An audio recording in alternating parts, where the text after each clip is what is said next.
Rev up your engines for the Mid-Michigan Biker Podcast with Big E. Proudly sponsored by Christensen Law, where bikers helping engine bikers is more than just a motto. It's our commitment to the biker community.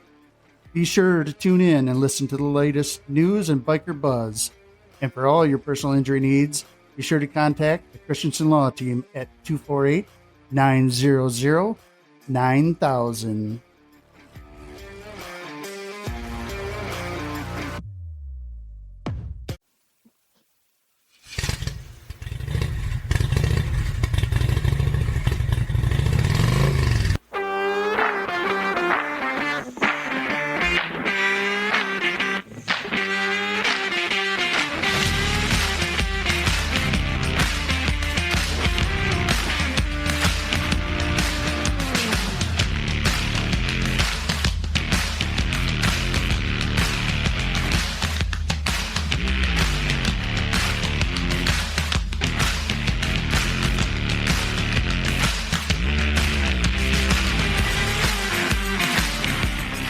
What's up, bikers? It's Big E, and you're listening to the Mid-Michigan Biker Podcast.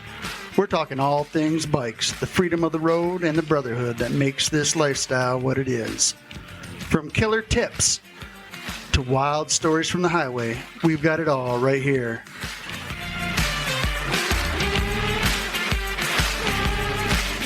Life is short, bikers, so let's get after it.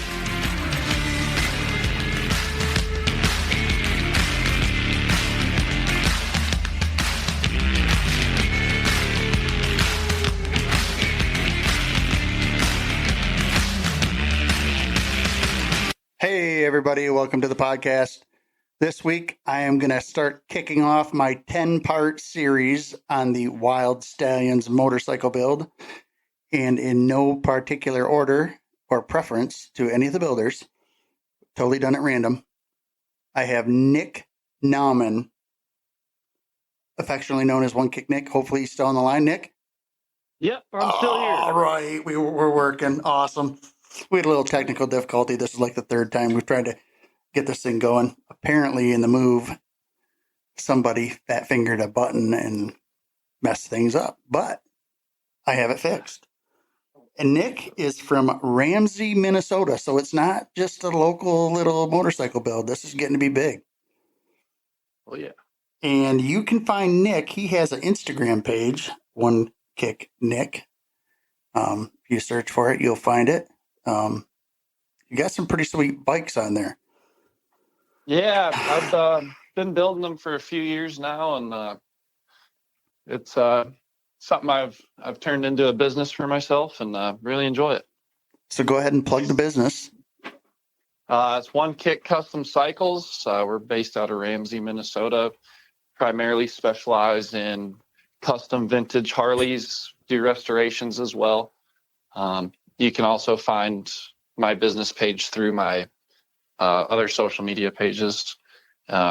We are always more than happy to help anybody with any builds or restoration projects they need.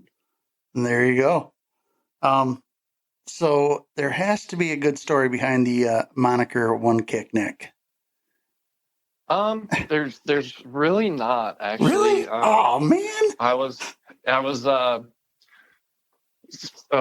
working in the shop with my past fellow business partner, and we were starting to take the business pretty seriously. And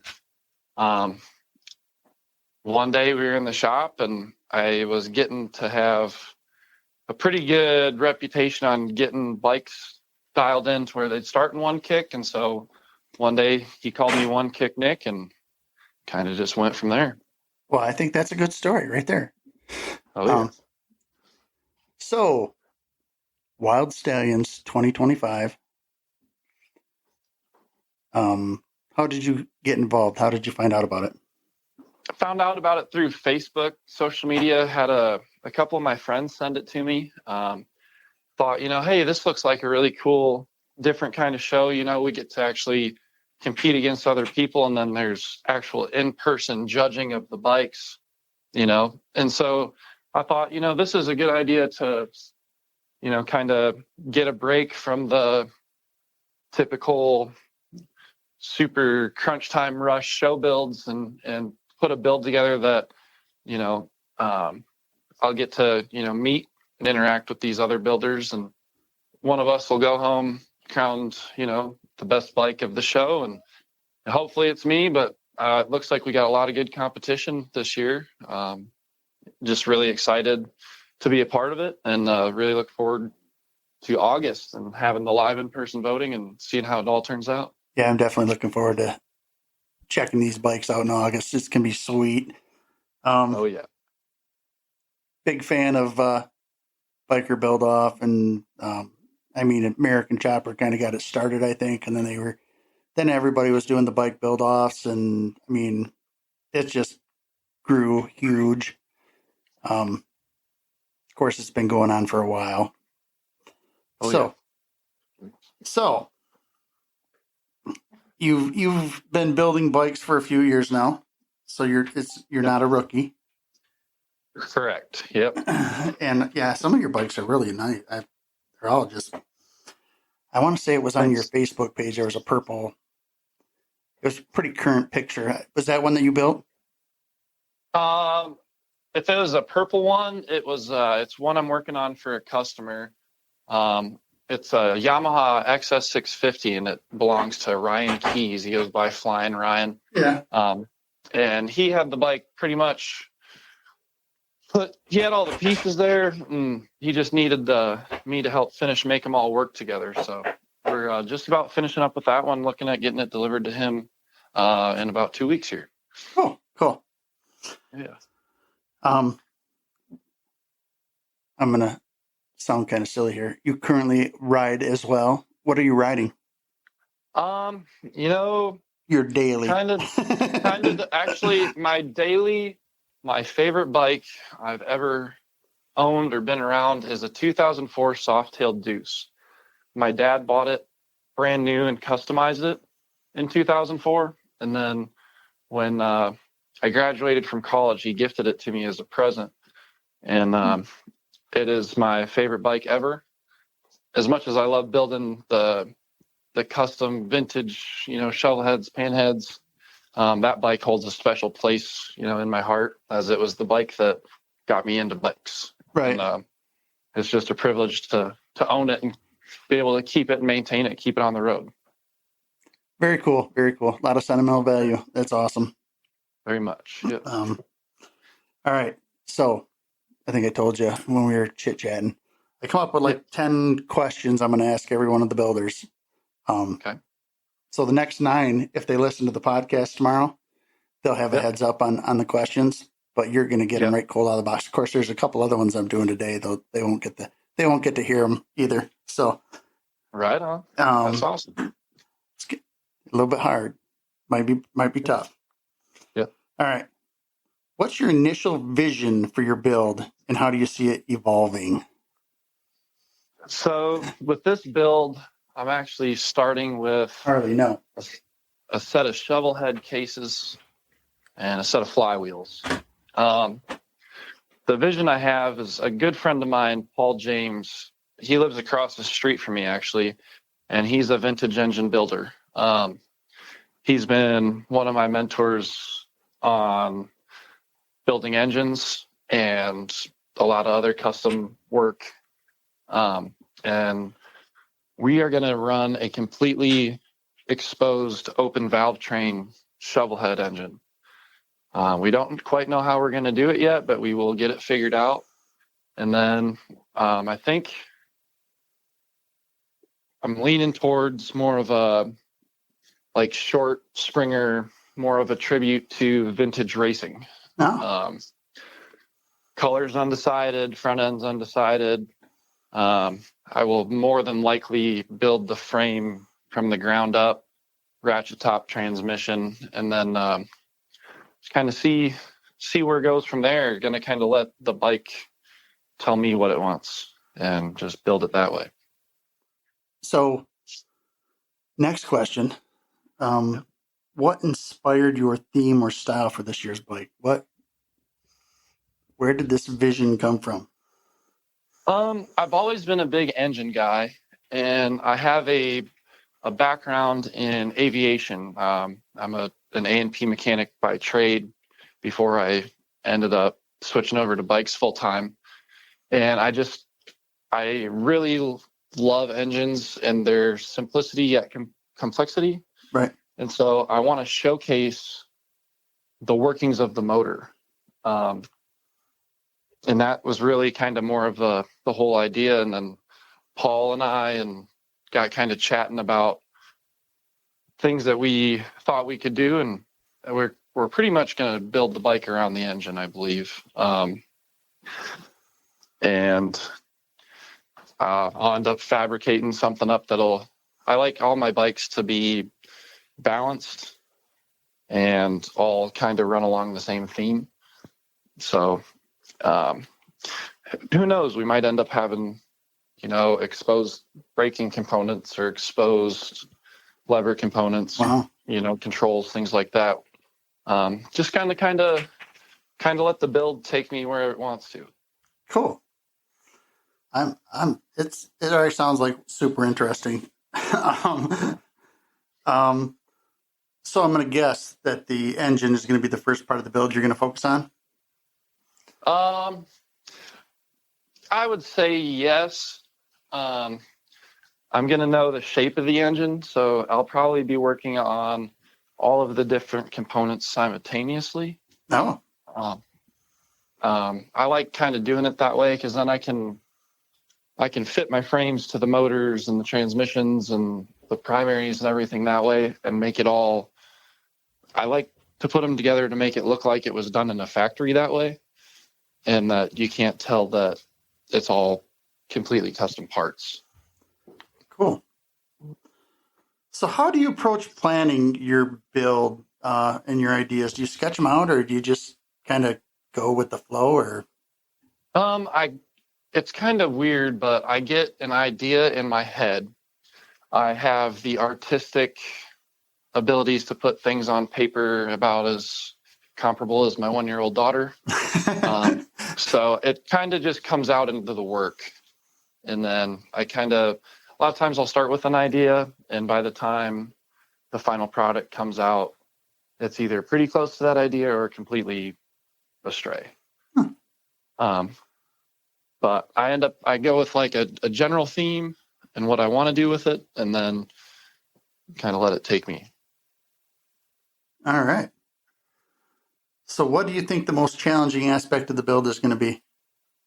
The most challenging aspect of the build, I believe, is going to be figuring out the lubrication for this open valve system, because this isn't just going to be a show bike. I plan to ride it into the show, and I plan to put miles on it after that as well. You're going to ride it all the way from Minnesota?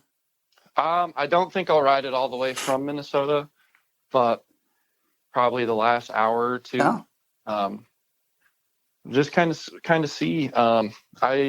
I like building bikes that you can ride, because if you're just building it to have it sit around, it kind of defeats the purpose in my mind. Right. So I think it'll be the challenging aspect of the engine and figuring out all the lubrication systems and the different kinds of metals that I can use that'll work well together and last. Kind of leads into my next question. Do you have any specific materials or techniques you're excited to experiment with this year? I'm a big brass guy. Always have been. Don't really know why, but I really like brass. So a lot of the engine components, like the rocker arms for shovelhead, they're actually, brass bronze. So I'm planning to polish all those and showcase the metal and what it naturally is. And then add complements around that from, making the screws or the springs for the springer and, axle spacers, things of that nature. Cool. I'm gonna just go off course here for a minute, because that's kind of what I do.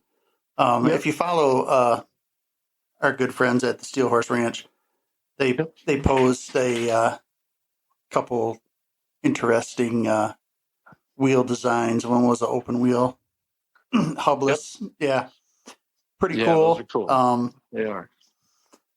And what they had another one that they were showing, and it was all gears and sprockets. And I was just like, you know what, that would be cool on like a steampunk theme bike. It would just look, if it was like brass, it would look super sweet. I like that brass look myself. Oh So yeah, absolutely. Yeah, it's crazy. Like a lot of the stuff that a lot of the other builders and a lot of other companies have been coming out with in the last 5 years even has just the level of craftsmanship has become absolutely amazing. And I think that's probably one of my favorite parts of it is the craftsmanship side of it. I take a lot of pride in having components and parts on my bikes that not only look awesome but are extremely functional. Right. All right. So what is one feature or concept you're determined to include in your final design? So the one feature that I know for sure will be there is that open valve train. Open valve train. That's going to be yeah, it's been an idea in my mind for quite a while, and I'm just excited to be able to finally bring it out of my brain and into material. So we already kind of touched on this a little bit because you're a guy that doesn't see the purpose of it sitting somewhere and not being ridden. So how do you prioritize functionality versus aesthetics at this early stage? At the early stage of builds, I am more about functionality, because once you get the functionality down, then you can detail the aesthetics. Cool. But priority number one is function and longevity. All right. Is there anything you've learned from past builds that you're planning on applying to this one from the start? Yes. I've done like a lot of split rocker box shovels and things like that. Just like the machining and the making things that aren't supposed to work is kind of my big thing. And then making the things that most people find like on the sketchier side, or more of like the high risk components, like say rigid front ends, for example.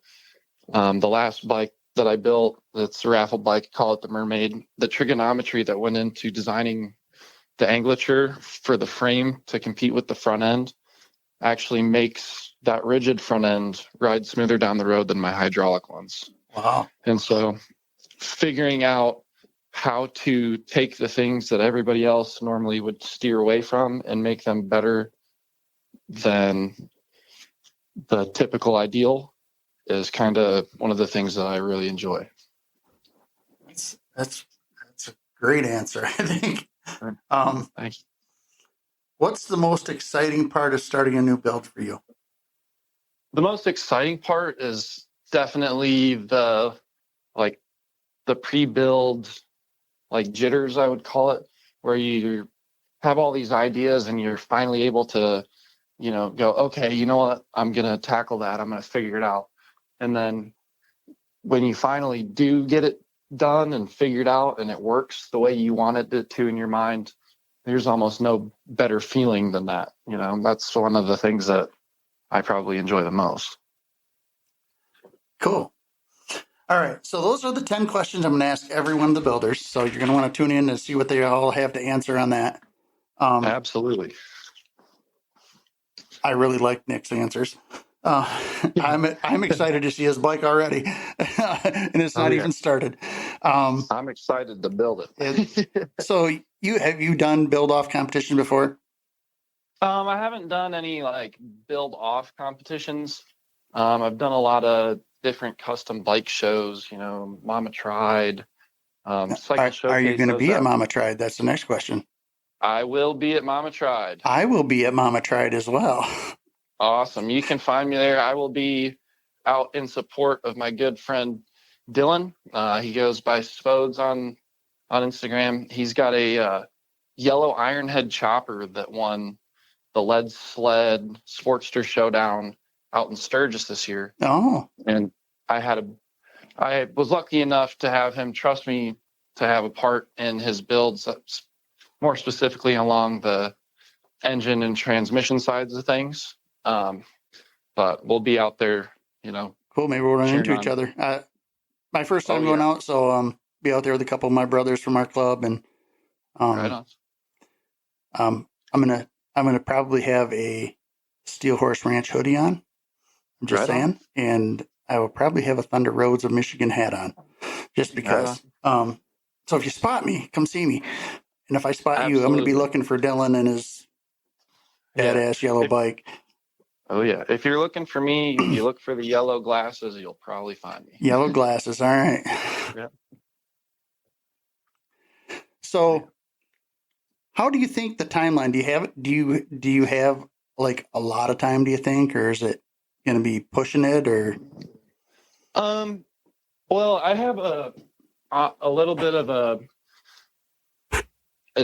I wouldn't say an advantage, but I have a little bit of a luxury as opposed to some of the other builders. There are other builders involved in the show that do this full time.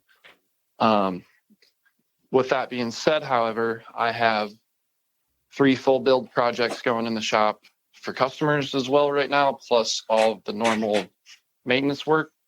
So figuring out how to schedule in and then to, use your money properly in order to achieve what you're going for. It takes a lot of, give and take. It takes a lot of, late nights and early mornings and, all the things everybody else says, Right. But I'm a big person on following through with my word. And if I say I'm going to do something, I'm going to do it. So that's a big thing for me is I'll have it done by the deadline.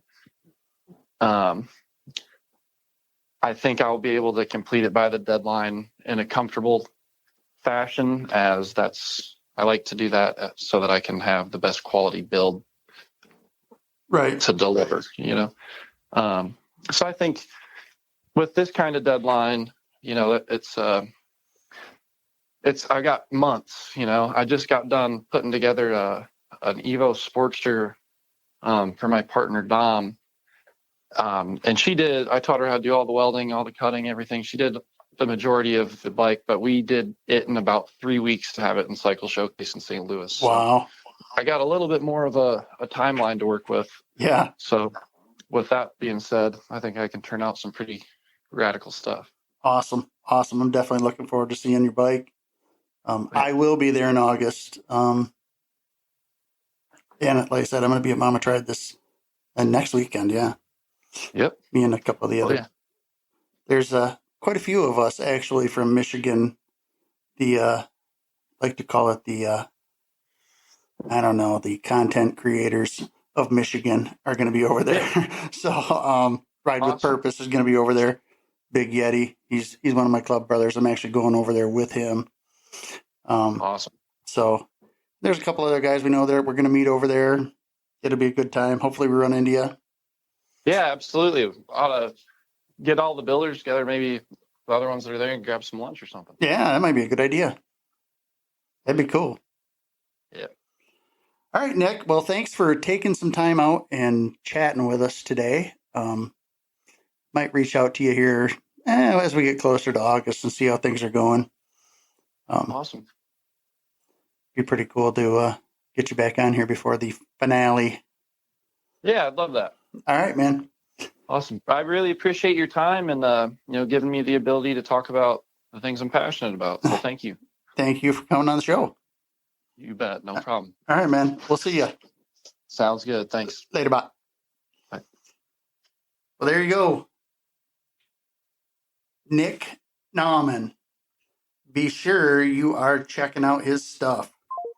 Follow him on Instagram. I'm getting a terrible echo in here, I think. I'm going to have to put up some of them wavy things. Yeah, check him out on Instagram, One Kick Nick. Remember, he's from Ramsey, Minnesota, so it's a little bit of a trip for him. So it's a pretty big deal. I'm very excited to see his ideas come to life, as I am to see the other builders' ideas. And we're going to get a couple more of them. Today, we're going to be chatting with a couple more. But I want to touch base on the events calendar brought to you by Thunder Roads Michigan Magazine, of which I am part of the staff there now. First things first, February 15th, Valentine's Day. There's a ride into event at Whole Shot Harley Davidson in Mount Pleasant. Check out their Facebook for details. Pretty sure they're going to have some new models there. When we were there last, they said they had a Street Glide Ultra coming in, so you might want to whip in there and check that out. I know there's a lot of buzz about it. Oh, wow. I don't know if you guys can hear that, but apparently Aeromed is coming into the area. And then, February 16th, AMA District 14 Ice Racing State Championship. Ice Race Series, Port Huron Motorcycle Club. 3376 Griswold Road, Port Huron, Michigan. And again, you can check out their Facebook for the details. Pretty cool. Little ice racing. We definitely have the weather for it this year. We finally had a winter. We're getting ready to be blasted again on the Wednesday night and Thursday, I guess. So be digging out for the weekend. All right, bikers, that's all I got for today. Be sure you're checking out Wyld Stallions Motorcycle build. Be sure you're checking out the Steel Horse Ranch. You better be checking out Thunder Roads Magazine. And, of course, following the Mid-Michigan Biker Podcast on all my platforms. YouTube, Instagram, X. What's the other one? TikTok, if you still have it on your phone. All right, bikers, that's all I got. Hopefully the snow melts and we can get out and start doing some stuff. Also, Manistee, you guys are listening up there. You can stop in at the Jailhouse Bar and get your issues of Thunder Roads Magazine of Michigan. They are currently your only locale in Manistee, but we're going to work on expanding that. So be sure to stop in there, check them out. Their Reuben bites are phenomenal. Highly recommended. I drove all the way up there last Friday for them. They're good. They were piping hot too. Whew. All right, bikers, that's all I got.